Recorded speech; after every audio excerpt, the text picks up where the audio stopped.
Hello, welcome to Encore. First, her vibrant colours, floral hairdos and striking jewellery.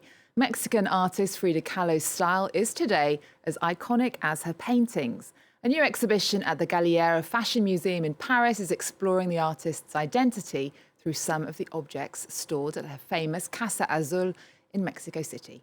Jerome Basilikos and Olivia Salazar-Winspear went to check it out.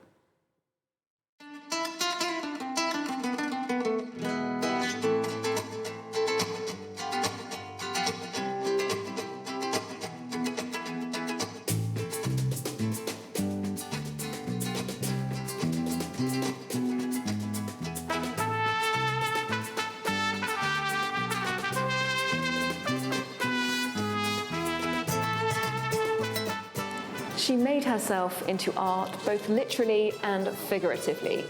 Frida Kahlo's self-portraits are intimate, subversive, and surreal. They reflect a woman who invented her own image in day-to-day life through the choices she made and how she presented herself. This exhibition at Paris's Galliera Museum explores the unique legacy of Frida Kahlo and how her influence is felt in fashion and in art today.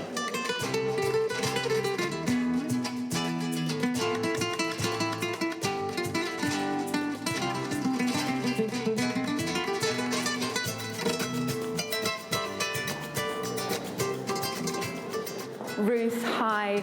You're an artist, a Mexican artist, and we're here surrounded by objects from the iconic Casa Azul, Frida Kahlo's house in Mexico. What do these objects tell us about her influences? This is a really important exposition because they show us like all the story of a Mexican artist and her relationship, her pains, her happiness, and also all the Mexican heritage that she wants to communicate to the world.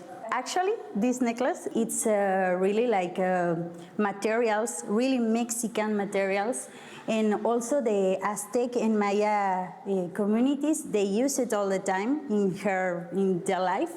And Frida Kahlo just take it and put it in amazing accessories.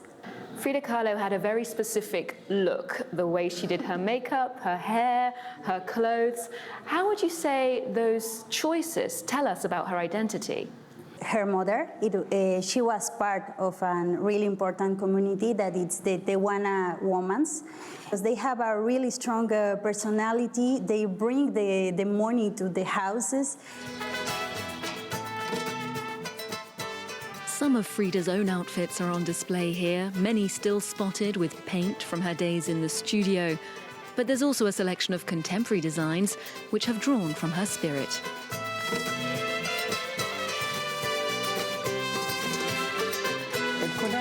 She's inspired creators, artists, and designers in many different ways.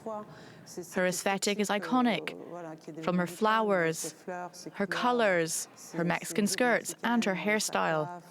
I think it's important to hold this exhibition at a museum dedicated to fashion, because her look is central to everything.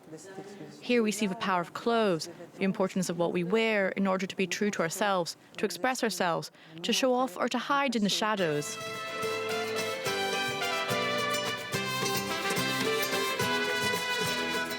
So we can see Frida Kahlo's influence on contemporary fashion design, but what about you as an artist? Where do you feel her influence?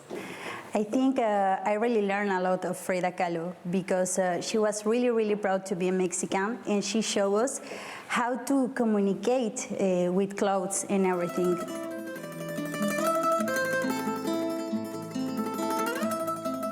When I take her like my inspiration, I think about all the traditions, the sensations, the taste of Mexico, and I really want to tell a story in my art. Frida, every time when she paints something, she tells her story.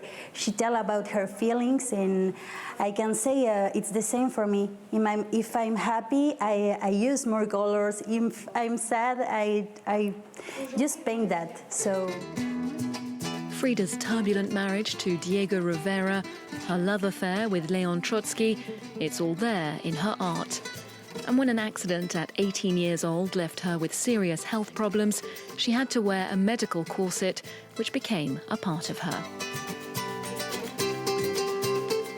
with these painted corsets. I really love them because it's almost as she would intervene them and paint on them as an act of rebellion.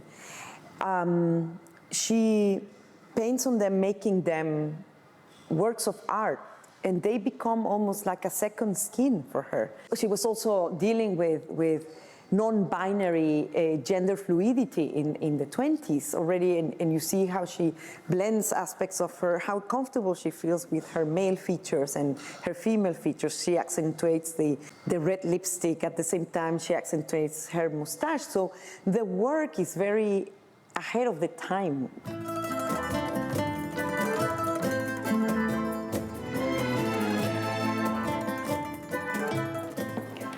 She may be universally recognized today, but Frida Kahlo had very few exhibitions during her lifetime.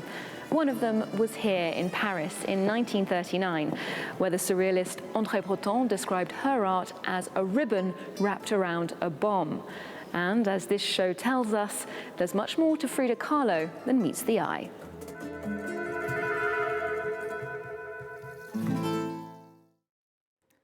Next, the new director of France's prestigious Avignon Theatre Festival, Tiago Rodrigues, has been speaking to France 24 about his new role. The Portuguese actor, director and playwright is the first non-French person to be in charge of the event since it began in 1947. He told us that the focus of next year's festival will be the English language in all its forms. In 2023, the first invited language of the festival will be English, which will allow us to talk about what we immediately think of when we think about the English language. It's the richness of its repertory. We're talking about, Shakespeare. We're talking about Beckett with its strong connection to France. But we're talking also about new writing, and we're not only talking about, for instance, the United Kingdom or Ireland. We're talking about United States, Nigeria, South Africa, New Zealand, Australia, India, so many parts of the world where the English is filled with diversity, richness, but also with problems, with its past, with the history of colonialism, for instance, with the dominance of English towards other languages. And we want to question all those issues. And Tiago Rodrigues has 4 plays in the works this season, showing in France that he's written and directed. He's also directing Chekhov's The Cherry Orchard, starring French actress Isabelle Huppert. Next, from its beginnings in 1950s America amongst Californian surfers to the Tokyo Olympics, skateboarding culture is booming. Today, the urban sport is part of pop culture. Paris's art centre Fluctuart is exploring how artists have seized skateboards as a medium of artistic expression. Our reporters went along to explore. This exhibition in the French capital is taking skateboards off the pavements and onto walls. The theme of the expo, using skateboarding as a source of inspiration for artists. Before we get a glimpse of the artwork, let's go back to how these planks of wood became part of pop culture. La naissance du skateboard, en fait, c'est le début des années 60, une ou deux saisons. In the 1960s, there wasn't enough wind on the coast of California for 1 or 2 seasons. So surfers took out their boards, hung them up, and added wheels to them. They became the first skateboards, which allowed them to ride on pavements. 2 years later, there was a drought. Pools weren't allowed to be filled, so these empty bowls with round sides became the first skate parks that would go on to make the sport popular. Skateboarding became so popular in the 70s that it was Farrah Fawcett's choice of transport during one of her iconic chases in the series Charlie's Angels. Bart is often seen riding his beloved green skateboard on the legendary animated sitcom The Simpsons. TV and cinema quickly adopted skateboarding. Artists around the world like Banksy and Enki Bilal took to making personalized boards. For keen skateboarders, putting on a pair of the sport's emblematic shoes, Vans, and jumping on a board wasn't the only way to get involved, as skateboarding video games became popular.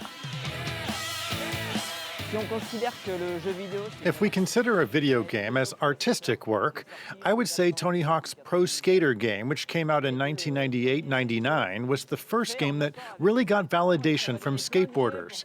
It gave me a lot of ideas about tricks and movements. There's a big generation of kids who got into skateboarding through video games.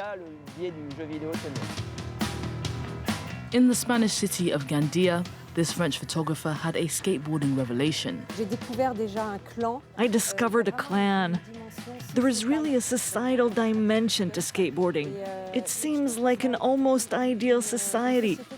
It's a wild but very tolerant group. Everything that was different did not remain that way for long. Sylvie Barco believes the sport stays a passion for skateboarders in life and death. In this photo, in the dark part, you can see a piece of graffiti. It represents Tony, an iconic character who committed suicide. No one really talks about it, but you can feel that they're really sad about his tragic death. And so he watches over this skate park. The Art of Skate exhibition gives a new perspective on skateboarding, a sport that's likely to keep rolling around for a long time to come. The Art of Skate is on until October.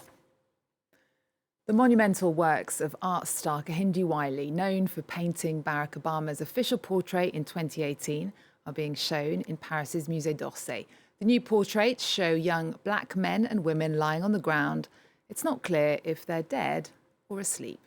The exhibition runs until July. We'll leave you with that. Remember our website, we're also on Twitter, Facebook and Instagram. There's more news coming up on France 24 after this.